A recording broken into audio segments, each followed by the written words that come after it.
How far are you willing to go to find the answers? Under the influence of Pluto, there are no limits. Though it's a slow-moving generational planet, we can find our life purpose by seeing where Pluto is placed in the birth chart.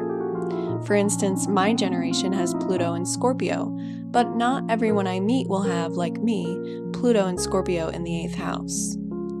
There I can catch a glimpse into who I was in a past life based on aspects to Pluto and where I'm supposed to go with my particular mission in this life.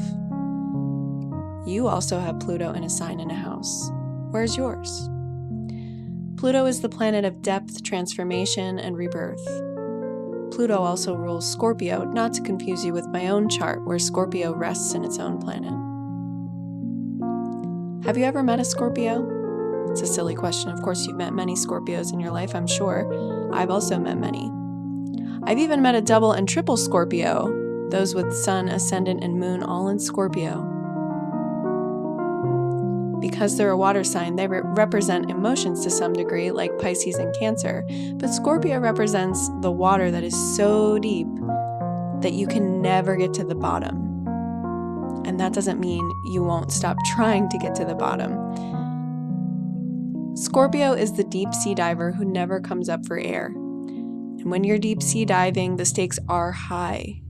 I don't know if you've ever read about deep sea diving or seen pictures or video, but going through an underwater cave, you need to understand the conditions. One slight action can kill you, or at least thwart your mission. What if you're diving and suddenly the water becomes halocline? Have you heard of this phenomenon before?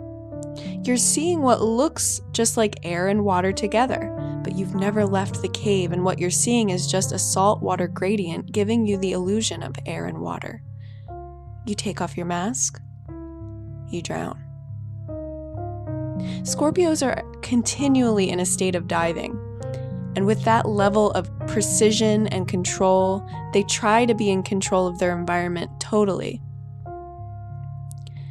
With that type of pressure, they're not only hoping that you will not screw up, they also expect the worst just in case. And if you do mess up, watch out.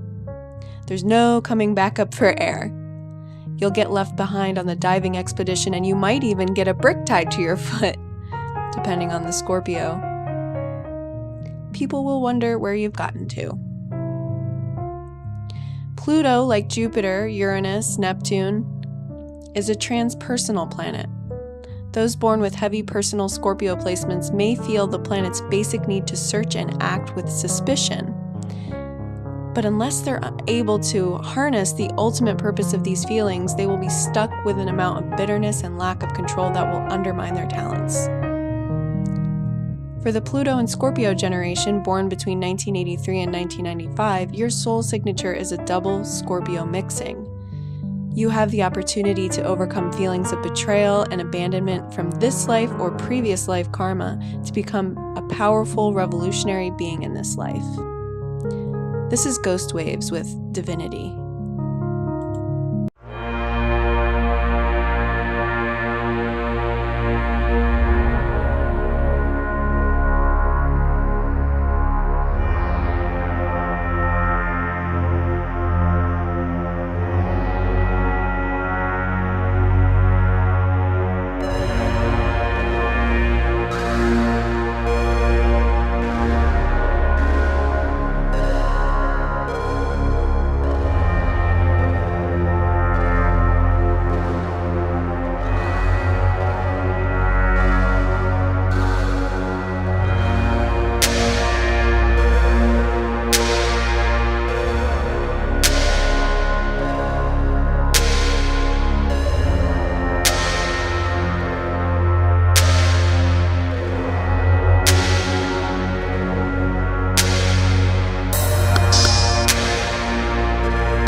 Have you ever read the book by Louise Hay, You Can Heal Your Life?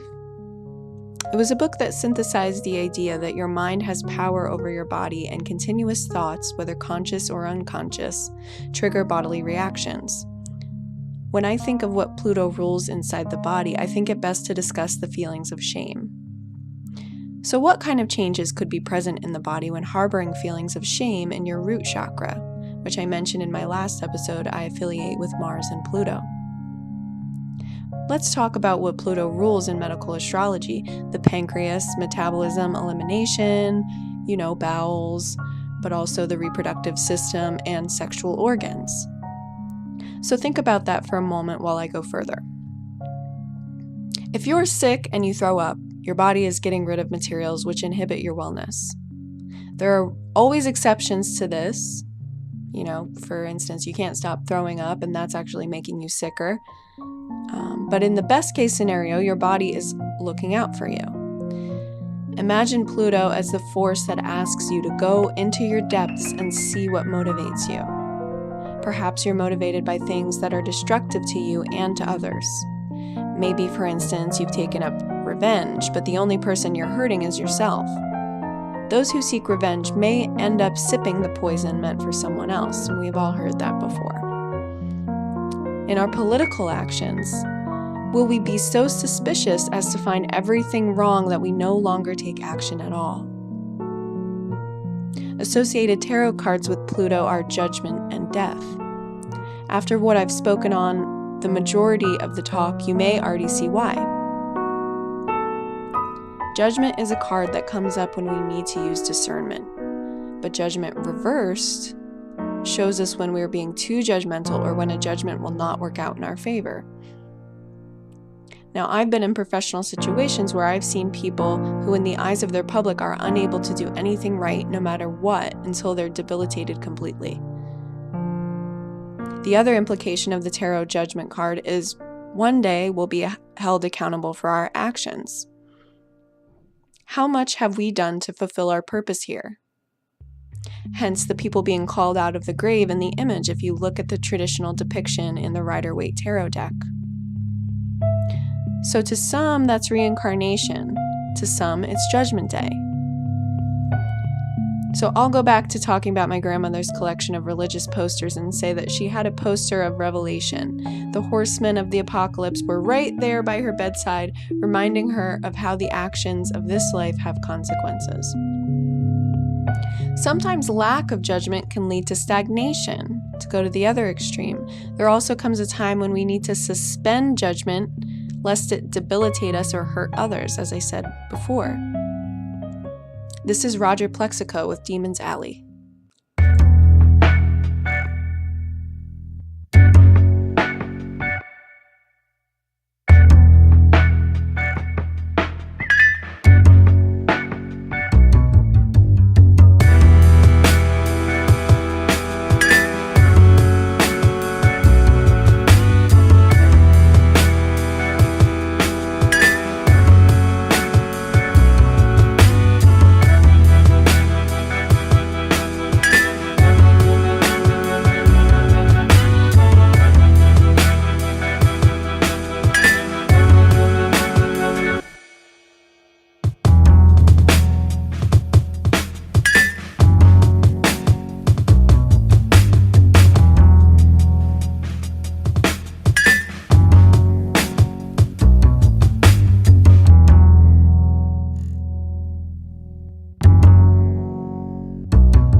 As Lama Rod Owens says in Radical Dharma, healing means we're holding space for our woundedness and allowing it to open our hearts to the reality that we are not the only people who are hurt, lonely, angry, or frustrated.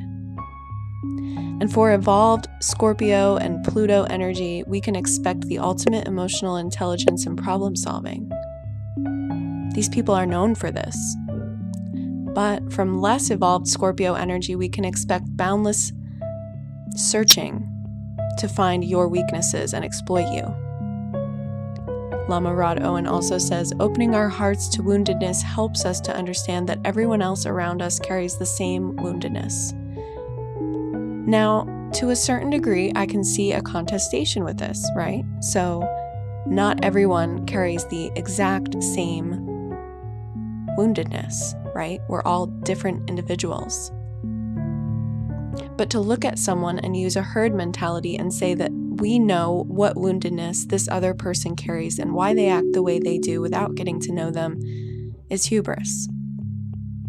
Being suspicious that others will hurt us with every new relationship is exhausting. It's also telling. They say that you can practice psychic origami by listing all the terrible things that you hate about other people.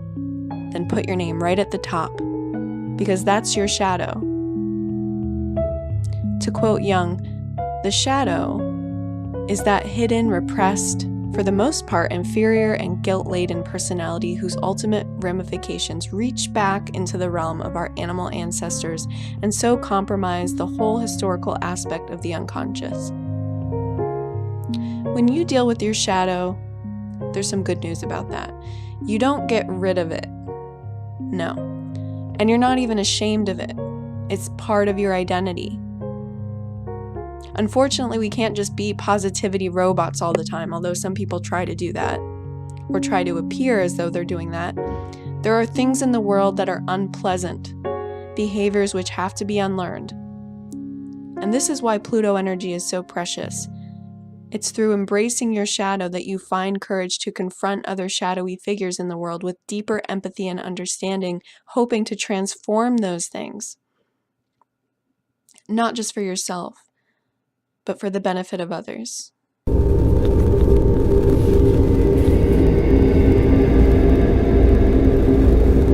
myself in the dark woods. No people around me. The sharp pointed leaves on the trees. My torn feet. This place, almost remembered, but I'm lost now. Frightened, cold. Across the frozen ravine, a red barn-like building. Straw making, flapping limp across the door. I roll it up and I'm inside. A long stick strung with great blood-red gashes of meat. Blood still dripping down from them. Try not to push past, but the meat, there's no end to the meat. And no exit. There's blood in my mouth. Blood-soaked clothes sucked onto my skin. Somehow a way out, running through the valley, then suddenly the woods open up. Trees thick with leaves, springtime's green light, families picnicking, little children running about, that smell, delicious smell, most painfully vivid. The babbling stream, people spreading out rush mats to sit on, snacking on kimbap, barbecuing meat, sounds of singing and happy laughter. But the fear, my clothes still wet with blood. Hide behind the trees. I crouch down, don't let anybody see me. See me and my bloody hands, my bloody mouth. In that barn, what had I done? I pushed that red raw mass into my mouth. I felt it squish against my gums, the roof of my mouth, slick with crimson blood. I'm chewing on something that felt so real, but couldn't have been. It couldn't. My face, the look in my eyes, My face undoubtedly, but never seen before. Or no, not mine, but so familiar. Nothing makes sense. Familiar and yet not familiar. That vivid, strange, horribly uncanny feeling. The blood in my mouth.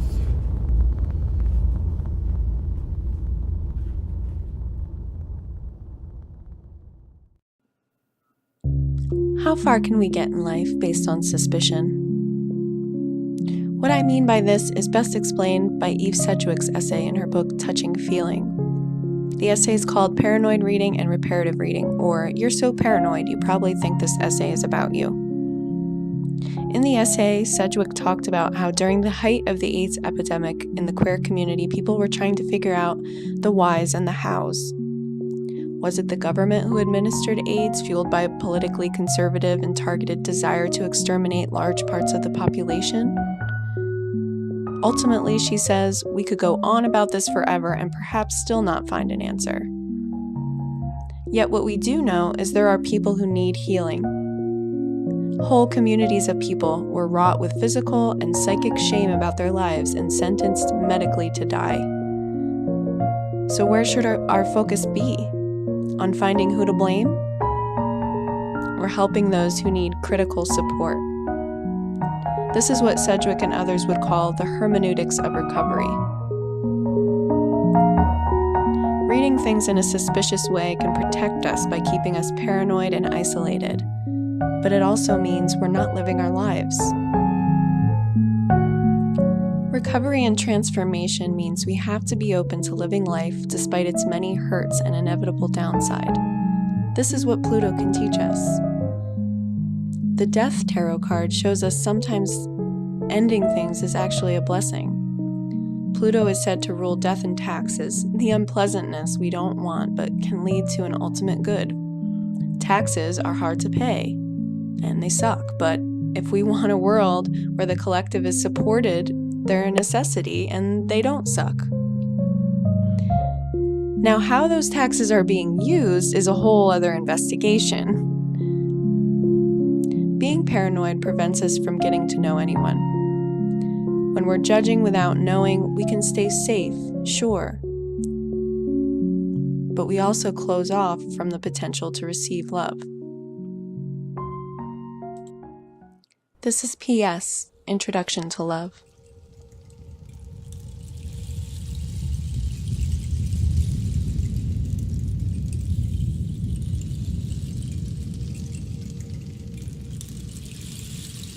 Night flight to San Francisco, chase the moon across America. God, it's been years since I was on a plane. When we hit 35,000 feet, we'll have reached the tropopause, the great belt of calm air. As close to the ozone as I'll get, I dreamed the other day. The plane leapt the tropopause. The safe air and attained the outer rim, the ozone, which was ragged and torn, patches of it threadbare, its old cheesecloth, and that was frightening. But I saw something only I could see because of my astonishing ability to see such things. Souls were rising from the earth far below, souls of the dead, of people who'd perished from famine, from war, from the plague.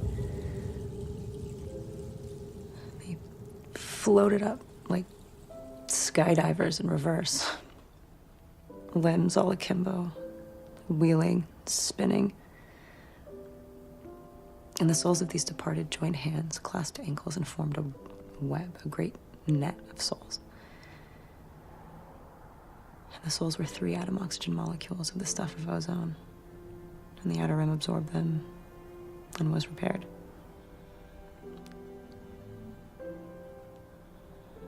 Because nothing is lost forever.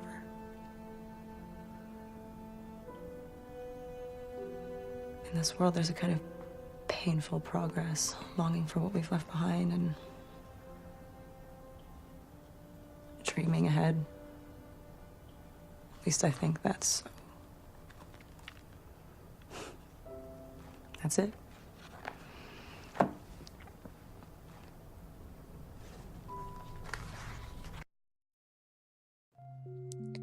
Since Pluto rules elimination, we should definitely talk about how when you don't eliminate from your body, what's inside of you starts to fester and can lead to infection. This goes for thoughts too. And that infection causes inflammation and travels quickly to other body systems, causing a host of unpleasant conditions. Your blood can become dirty unless you start flushing your body. You'll start to get bad breath, people will notice you aren't feeling well, or you'll just have to excuse yourself from seeing people altogether.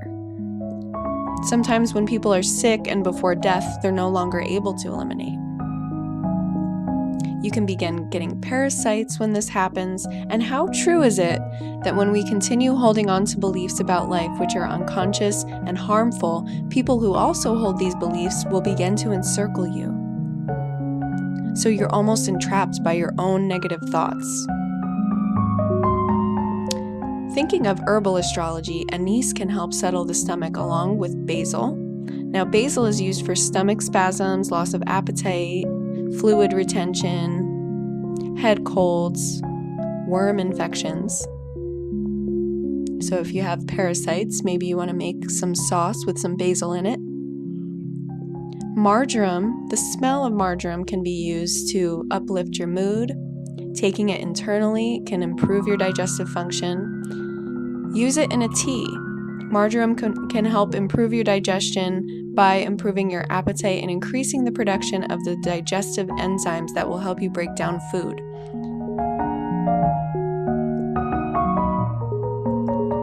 Marjoram is also anti-inflammatory. It can help your heart and it can help uplift your psychological well-being, as I mentioned earlier. Valerian root can help with sleep and calming negative thoughts. Jasmine and lemon can uplift your mood. Now, something that you need to keep in mind is that the combinations of Pluto with other planets, or other signs, I should say, happen only every few hundred years. Well, signs and planets. So for instance, I have Pluto in combination with Neptune, and that hasn't occurred for 500 years. And during that time, 500 years ago, there was a similar rise of nationalist thinking by the people who held world power. And the fact that this cycle is occurring again means that this thinking is about to end. Nationalism comes from an obsession of paranoid thinking that the other can never understand you.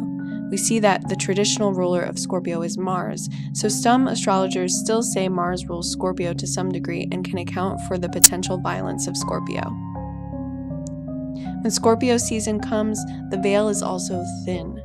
This means the spirits are ready to speak with us and assist us on our journey, but we also have to be careful for the spirits who wish to do us harm. Search, listeners, for the beliefs you have which undermine you. You have the power of Pluto to search within yourselves for your greater purpose in this world.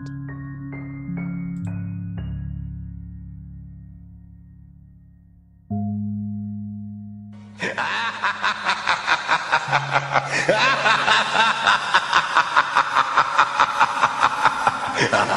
ha!